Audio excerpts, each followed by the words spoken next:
Em 2015, o Brasil passou por uma profunda crise econômica e política que teve impacto em diversos setores. Um dos mais afetados foi o da construção civil. De lá para cá, segundo o Ministério do Trabalho, quase 1 milhão de postos de trabalho foram fechados. Após 4 anos, o setor começa a dar sinais de recuperação. Entre janeiro e setembro de 2019, mais de 100 mil vagas foram reabertas. O que vem provocando esse salto tem um nome: tecnologia. No Rio em Foco, que começa agora, vamos conhecer as ferramentas e inovações tecnológicas que estão impactando o setor da construção civil e aumentando a produtividade das empresas. Vem com a gente.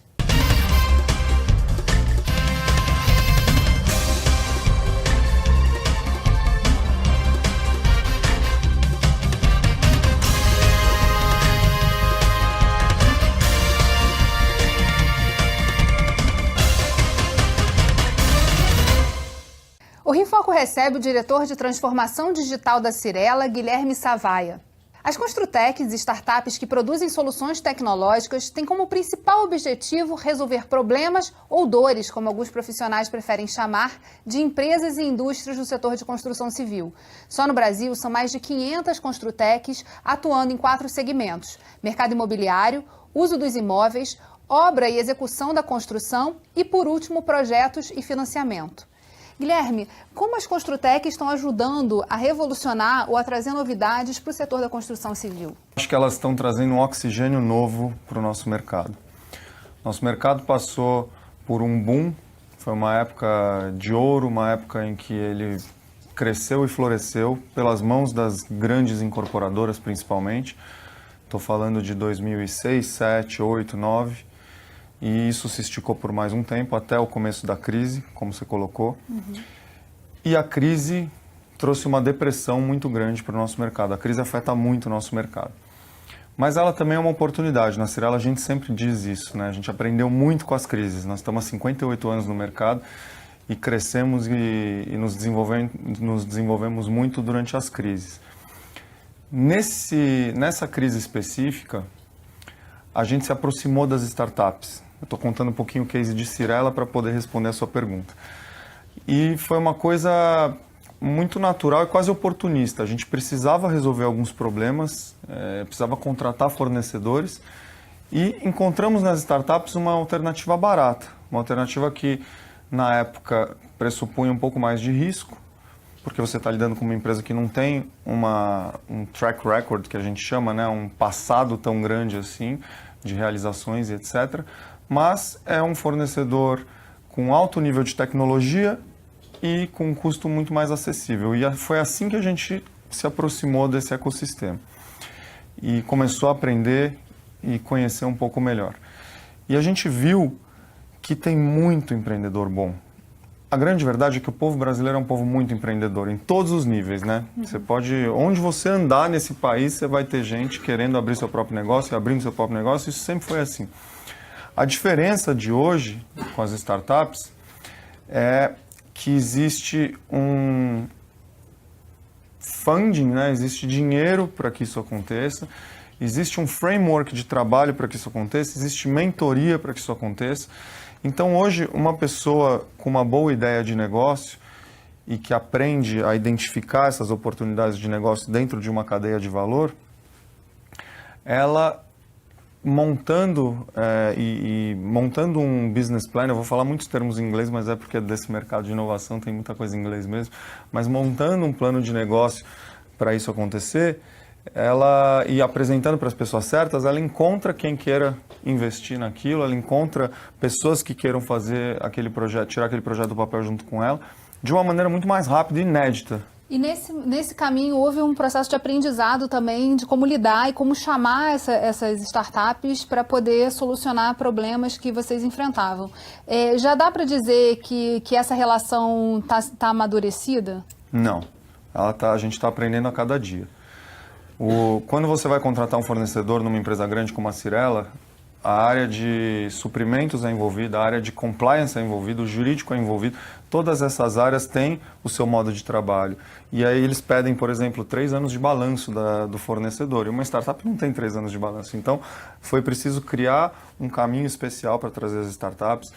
A gente está mudando a cultura da empresa com essa história toda para ser uma cultura de experimentação, uma cultura de tolerância ao erro. Trazer uma startup, às vezes é isso, você precisa construir junto com ele. Você vai trazer uma startup que já tem um produto definido, ou seja, ela já sabe o que ela faz, quando você vai trazer como fornecedor, mas muitas vezes esse produto pode ser melhorado e aprimorado. E, aliás, esse é um dos mantras, né, dessa história da inovação, é você colocar no mercado um produto mínimo, viável, e ir melhorando aos poucos, ao invés de ficar tentando fazer o produto perfeito.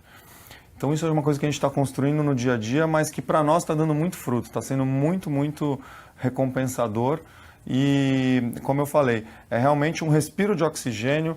São pessoas, essa juventude, ela está sendo treinada para identificar problemas e trazer soluções. E a gente vê que eles têm muita vontade, que eles abraçam, vêm junto com a gente, e dali você pode ver surgindo grandes empresas. E vocês montaram um cluster no último Hack in Rio específico para a Construtec. Como é que foi a experiência, qual era a expectativa e os resultados que vocês escolheram dessa experiência? Olha, superou muito a nossa expectativa. Está explicando um pouquinho para as pessoas o que é isso, né? Quando você tem uma dor, como você colocou, né, um problema de negócio que precisa ser resolvido, você tem algumas formas de resolver esse problema. Uma delas é fazer dentro da empresa um estímulo a ideias que resolvam aquele problema. Outra é já procurar startups que tenham aquele produto pronto. E uma terceira linha é como o Hack in Rio proporcionou, que é você trazer pessoas jovens que têm algum tipo de background de tecnologia e colocar esse problema e deixar um final de semana inteiro elas resolvendo aquilo para você.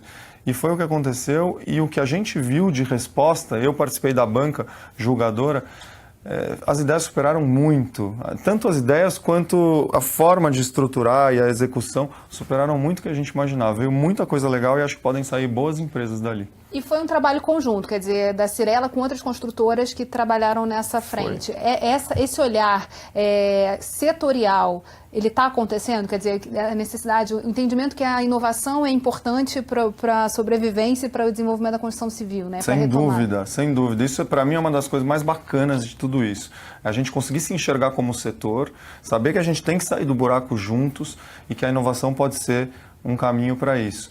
E isso está acontecendo com pouquíssima resistência, ou seja, aquela noção de competição ferrenha e o cara é meu concorrente, eu não vou abrir minhas portas para ele, não vou deixar com que ele veja nada disso, é um pouco velho, tá se tornando um conceito velho. É claro que você vai competir por muitas coisas, mas você vai se juntar também com seus competidores para fazer a coisa. Até porque se a gente não fizer, se não for pelas nossas mãos, isso vai acontecer. E aí, daqui a 10 anos, essas empresas grandes que estão aí hoje não vão mais existir e vão ser substituídas por essas novas que estão nascendo. Então, que elas nasçam próximas da gente, que a gente seja o berçário delas e dê fermento para que elas cresçam. A gente vai fazer um rápido intervalo e voltamos já. Rio em Foco aqui, política e economia caminham juntas.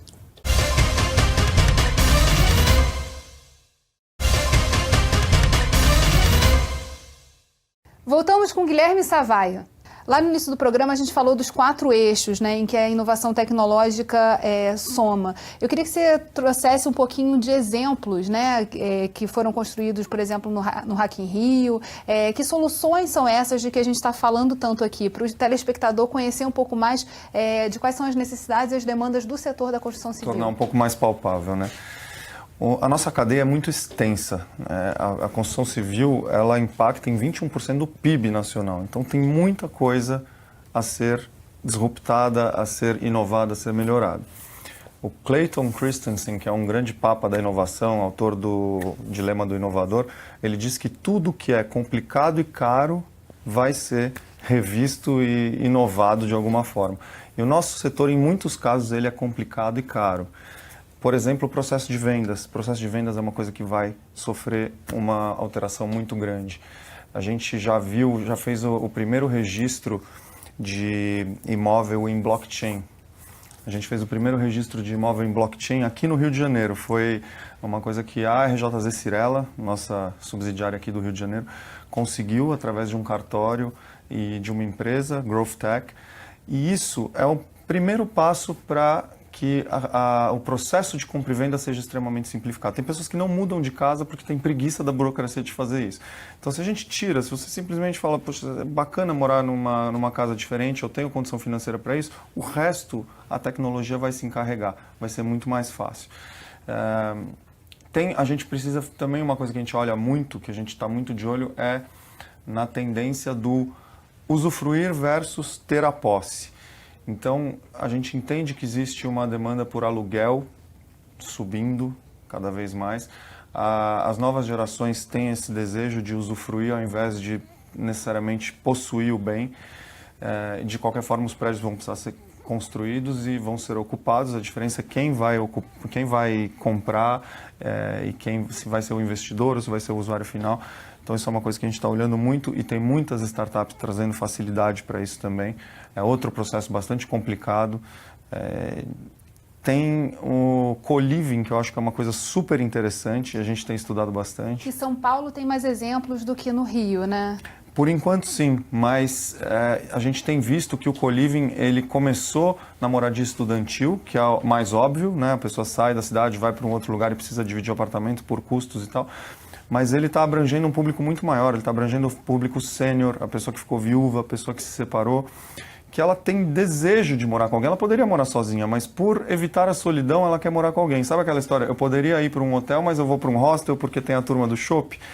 Na moradia, isso também está caminhando para esse lado. Então, é uma coisa que a gente também está olhando e as startups estão ajudando a nos trazer soluções tecnológicas para isso. E, no fim do dia, tudo vai para a palma do celular, né? Para a palma da mão no celular. Então, quando você constrói uma plataforma que está ali e facilita com que você se mude e more no que... Eu acho que uma coisa que a gente enxerga muito é que as moradias do futuro elas vão se adequar muito mais às necessidades da pessoa do que hoje. Então, eu vou morar numa casa do tamanho que eu preciso e não a que eu encontrei. Né? Hoje eu posso encontrar uma maior do que eu preciso ou uma menor do que eu preciso. Eu vou morar numa do tamanho que eu preciso. Eu vou comprá-la se isso fizer sentido na minha vida. Eu vou alugar se isso fizer sentido na minha vida. Eu vou comprar para investir. Acho que o investidor é uma coisa que está voltando muito também nesse mercado. E com juros baixos e tudo que está acontecendo. E eu acho que, acima de tudo, aqui vocês falam que política e economia andam juntas, né? E a gente vê muito isso. Nosso setor é muito regulado e precisa que isso aconteça. A gente está às vésperas da aprovação do marco regulatório das startups, que vai trazer mais transparência para esse mercado, que vai dar mais segurança para o investidor. E a gente precisa muito que o poder público e o poder privado andem juntos para que isso aconteça e floresça. E em relação às especificidades do Rio de Janeiro, né, que tem um ecossistema talvez não tão aparente como São Paulo, mas que precisa dessas inovações justamente para uma retomada do mercado, esse diálogo é muito importante, né? E a união do setor em torno dessas soluções, da busca dessas soluções também tem sido algo importante, como você falou na primeira... Por isso que esse tipo de evento que a cidade teve há pouco tempo, o Hack in Rio, o ENIC, esses eventos é onde as conversas acontecem. É ali que as conversas acontecem e eles têm um mérito muito grande de juntar esses personagens diferentes, dos diferentes poderes, na mesma mesa para que a coisa saia do papel. A gente vê que tem muita vontade. Eu tive num painel com os deputados estaduais e federais, fundamentalmente do Rio, que estão lá nas respectivas casas brigando para que a coisa aconteça, brigando para dar pista para esse empreendedorismo. Como eu falei, o brasileiro é um povo empreendedor, é só dar as ferramentas necessárias que a gente vai ver muitos negócios bacanas acontecendo. A construção, a obra é outro literalmente um canteiro para a inovação. A gente brinca até que o Empire State foi construído, sei lá, nos anos 30 em Nova York em 16 meses. Um prédio de 100 e poucos andares foi erguido em 16 meses e hoje a gente não faria nem no dobro do tempo. Então, o que acontece no canteiro de obras que a gente ainda faz as coisas como há tantos anos? Então, tem muita coisa legal acontecendo. Tem startups já, para dar um exemplo. Hoje a gente tem um sistema de gestão de obras chamado BIM, que é uma grande evolução, mas o BIM ele ainda fica muito dentro do escritório da obra. No campo mesmo, pouca coisa acontecendo. E eu já vi uma startup que pega os projetos que estão dentro do BIM, joga num óculos de realidade virtual ou aumentada, coloca no mestre de obras e ele vai lá e ele vê no óculos, o que precisa ser feito primeiro, o que vai ser feito depois.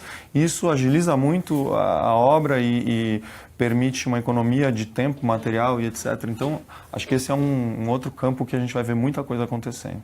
Orienta a decisão, né? Quer dizer, o uso da tecnologia para orientar melhor a decisão, para tornar mais palpável e controlável também, né?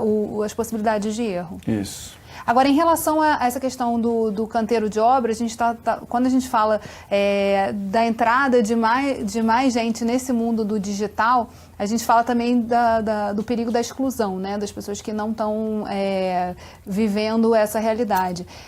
Como incluir, né? Também vai ser um desafio, provavelmente, a ser trabalhado, trazer essas pessoas que estão no canteiro de obra para ver esse mundo novo que está se desdobrando. E eu acho que a tecnologia ela vai trazer isso muito fácil.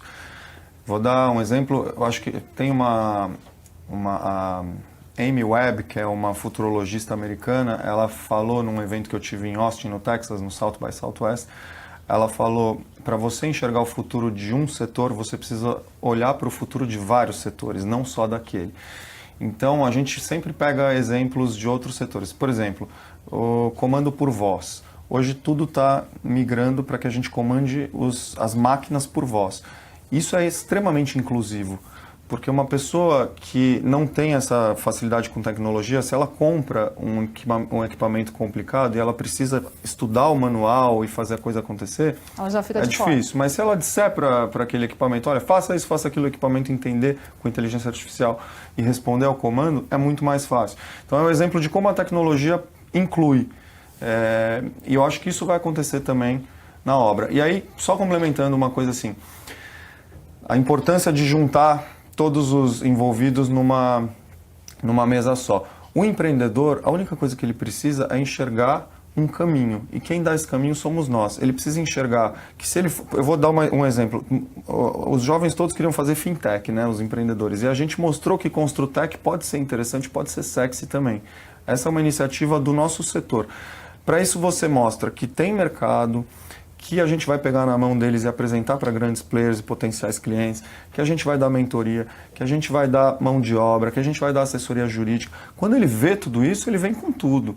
E aí vale para qualquer coisa. Então é um foco que nós, de grandes corporações e poder público, temos que definir e apresentar. E aí, quando a gente apresenta, eles respondem. Em termos de regulação, você já vê no horizonte uma necessidade de um debate maior, quer dizer, da inclusão do poder público para dar segurança também nesse investimento que está sendo feito pelo setor da construção civil? Eu vejo e eu acho que isso facilita muito. Dá para fazer sem? Dá para fazer sem. Né? A gente vai se virando conforme... A gente dança conforme a música. Mas quando o poder público vem e ajuda... E eu tenho visto iniciativas do Paulo Guedes, você vê que ele está em diversos eventos como esse, ele coloca o time dele, acho que o plano é muito claro, é devolver ao Brasil a competitividade que a gente precisa, né? E ele olha muito para esse setor, para esses empreendedores, para as startups, e ele está desenhando coisas que vão dar condição para isso, eu acho genial. A gente vai fazer um pequeno intervalo e voltamos já. Rio em Foco aqui, política e economia caminham juntas.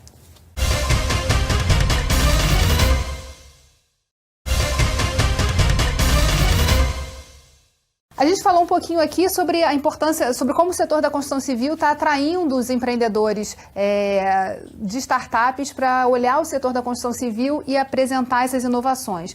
Em termos de empresa, como é que a Cyrela está trabalhando nas 3 marcas essa inovação? Há diferenciais entre elas? Há diferenciais e há muita coisa também que é compartilhada. Então, só para explicar, a gente há bastante tempo decidiu separar os nossos produtos, a gente chama de produtos, as pessoas já acham engraçado, os nossos empreendimentos em 3 linhas, em 3 posicionamentos. Um é a Cyrela, que é alto padrão, o segundo é a Living, que é médio padrão, e o terceiro é a Vivaz, que é a nossa marca mais jovem, que é Minha Casa Minha Vida.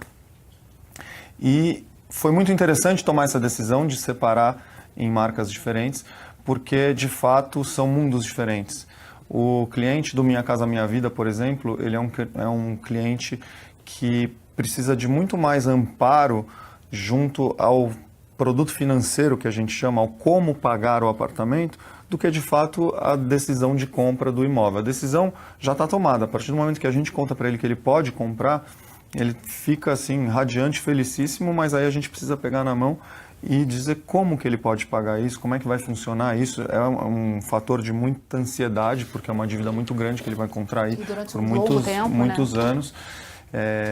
E aí você começa a pensar em soluções que tirem a fricção do produto financeiro, principalmente no mundo da Vivaz. Aí quando você vai para o mundo de Cyrela, alto padrão, altíssimo padrão, você já começa a pensar em smart condominiums, né? Como você trazer para a palma da mão tudo o que acontece dentro do condomínio, que é um campo que a gente está trabalhando bastante. Você já começa a pensar no investidor também, que é esse personagem que voltou para o mercado e voltou também aqui no Rio de Janeiro.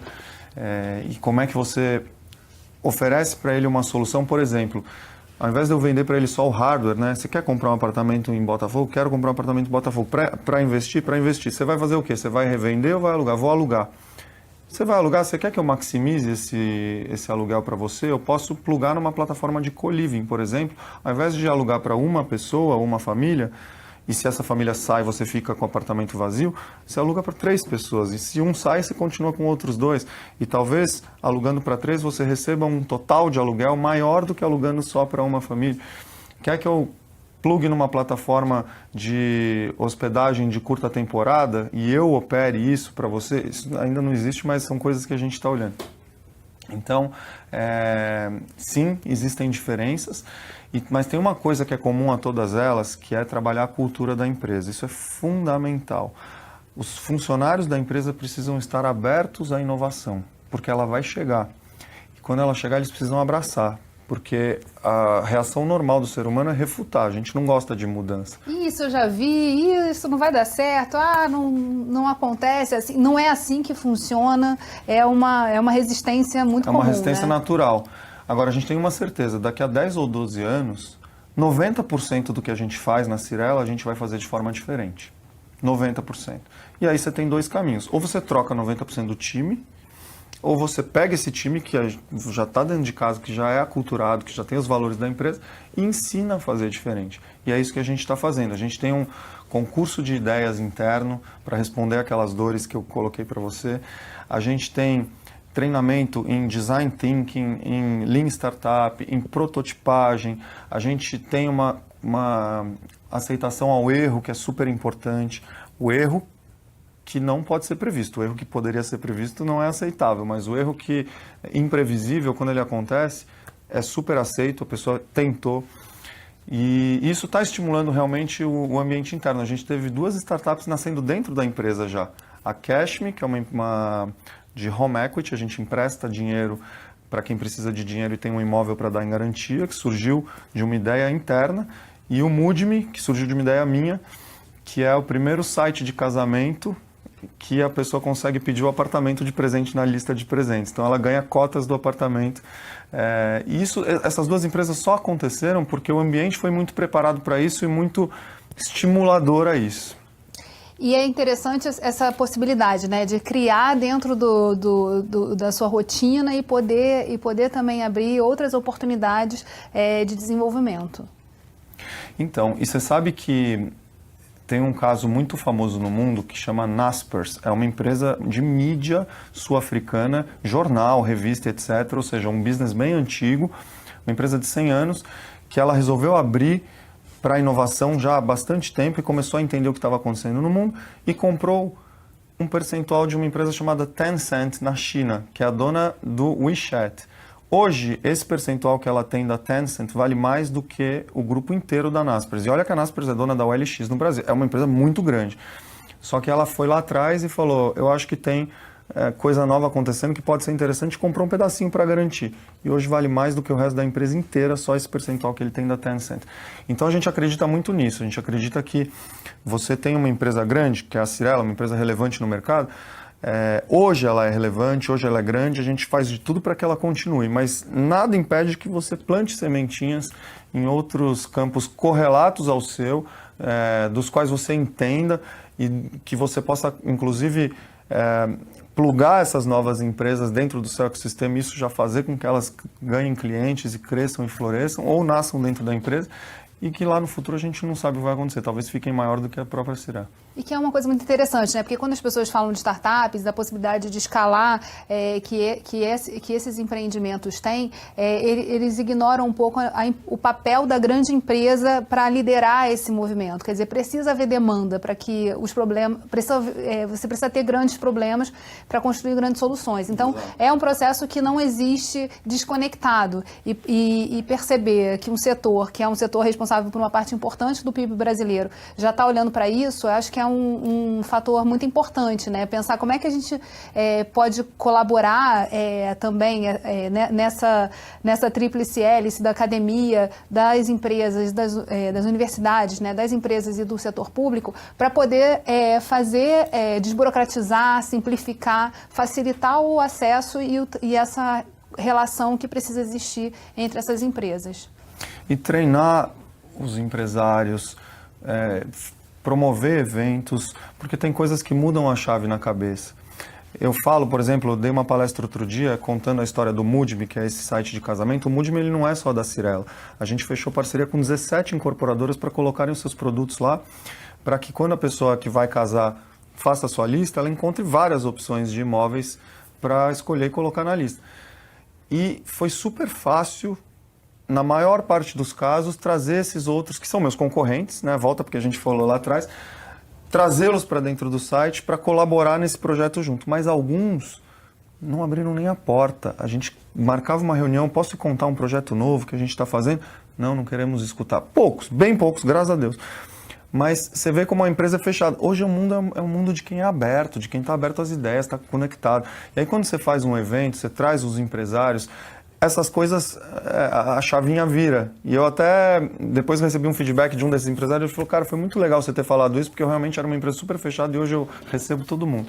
Falei, tem que receber todo mundo, mas tem que dar feedback sincero também. Não gostou, fala, entendeu? Porque são protótipos que precisam ser desenvolvidos, né? E vão aprender a partir desse feedback. Da possibilidade de errar rápido e poder também ir ajeitando esse caminho. É isso. Bem, infelizmente, nosso programa está chegando ao fim. Obrigada, Guilherme. Eu que agradeço, maior prazer. E obrigada a você, telespectador, que acompanhou a gente até aqui. Toda a nossa programação está disponível no canal do YouTube. Segue a gente lá, TV Alerj, o canal do povo. Até a próxima.